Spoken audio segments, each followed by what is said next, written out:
All right, so I'm going to run through some more comics. This was a good weekend for me. Half price book sale on Friday, and then random comic sale I found out about in Hamilton, Ohio. So I didn't know much about it, but I took a gamble, and I found some good stuff, starting with this Dick Tracy versus the Underworld. This is sort of a prequel, I guess, to the movie, and it's got tons of really great Kyle Baker artwork. I know, look at that, that's fun.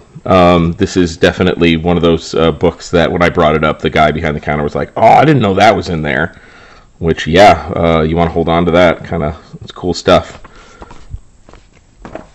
Weirdly, I'd never heard of this series before Friday, and I found issues 2 and 3 at the clearance sale, and then I found 4 on Saturday. And I really like this stuff. Aaron Nations, it's like nice presentation, some really good stories about, like I think I mentioned before, he's a trans cartoonist, and he talks a lot about the challenges of that, and that's one of the things I like about comics in general, is that if you're smart about it, you can get exposed to all sorts of cool points of view, because the sort of initial buy-in for making comics is so low. You just need paper and something to write on the paper with. So you end up with some cool opinions and points of view, and I gotta find number 1. I really enjoyed this. It's a good find. Man-Eating Cow, a Tick spinoff. I was all about the Tick when I was in middle school. The cartoon was on, and I special ordered all the trades from New England Comics, but I never had any of the spinoffs. I think the Man-Eating Cow was sort of like it's pretty funny, like a one-off joke when the book came out, but I guess they crafted a series around it. Yeah. I also got Comrades of War. I just looked at this. This came out in 95. Heathcliff J. Bumperfield lettered it. That's a great name. Yeah. It's weird. It's done on weird cover stocks. Very strange. That's cool too.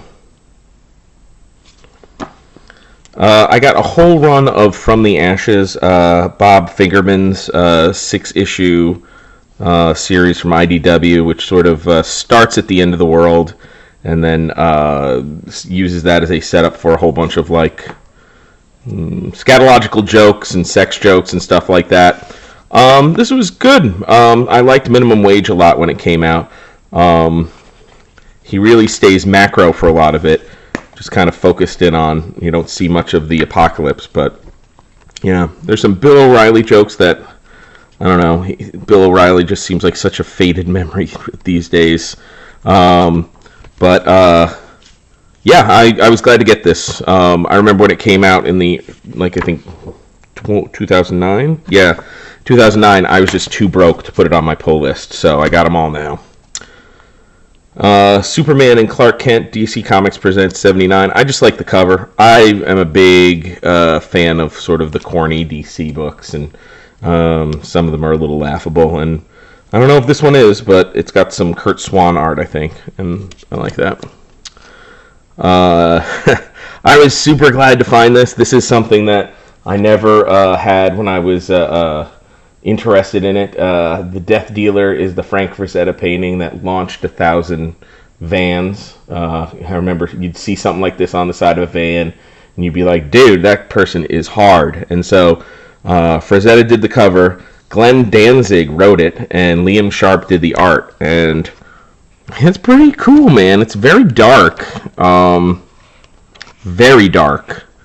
And I don't just mean like dark in sense, like just it's a little muddy, I guess. But Death Dealer, man, can't go wrong.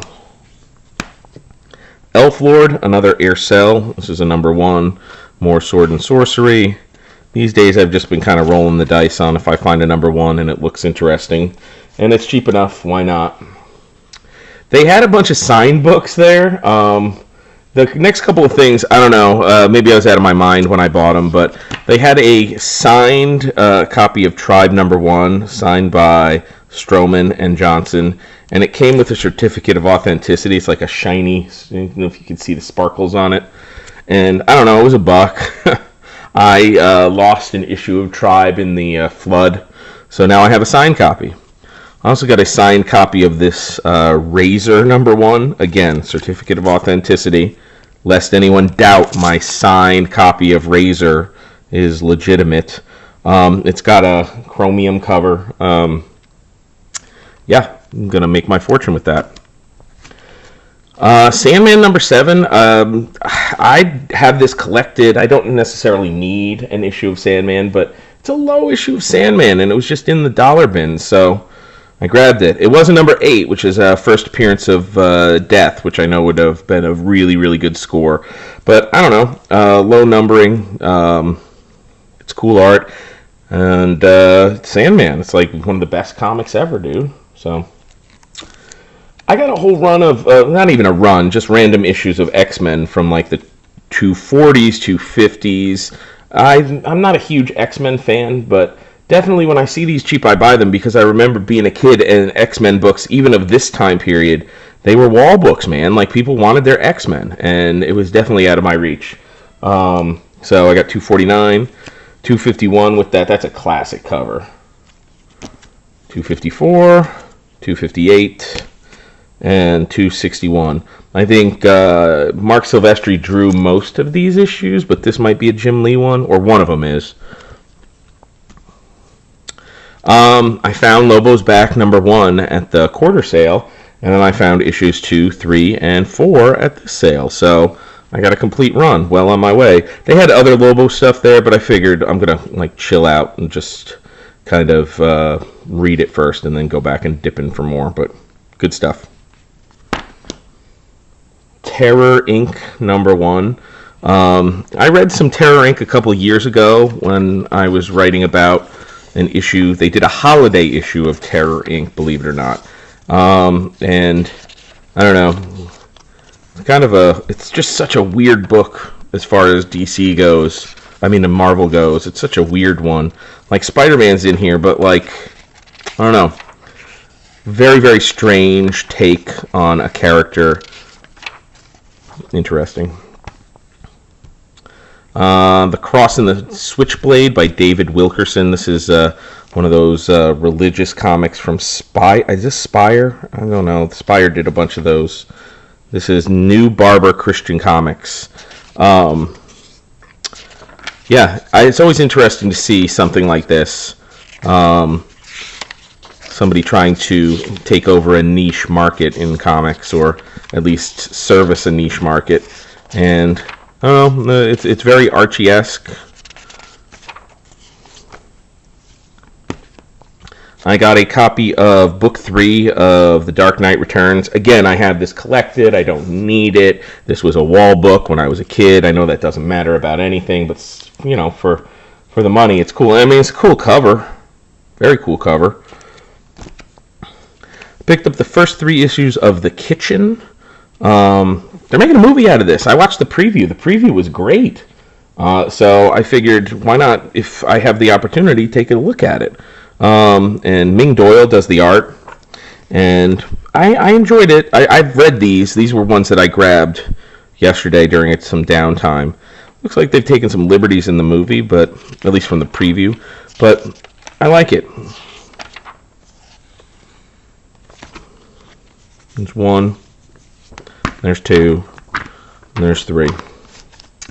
I picked this up, Peter Parker Spider-Man 112. I have in the past collected holiday-themed comics, and this is one that I lost in the flood. So, yeah. All-Star Squadron number 1. The Western Kid number 1. There's some John Romita Western artwork. Again, I like to look at the different genres, like Westerns and romances were so big for so long, and they just don't really exist as such today. So it's cool to dip in and look at like when it was really popping, what was considered to be the top dogs. And then I got a run of Dark Horse Presents. And this has some Guy Davis is in here, and an Alien versus Predator story. This also has aliens in it. Some more Guy Davis. Sin City. I think that's toward the back. Save it. I've been thinking about giving Sin City another look.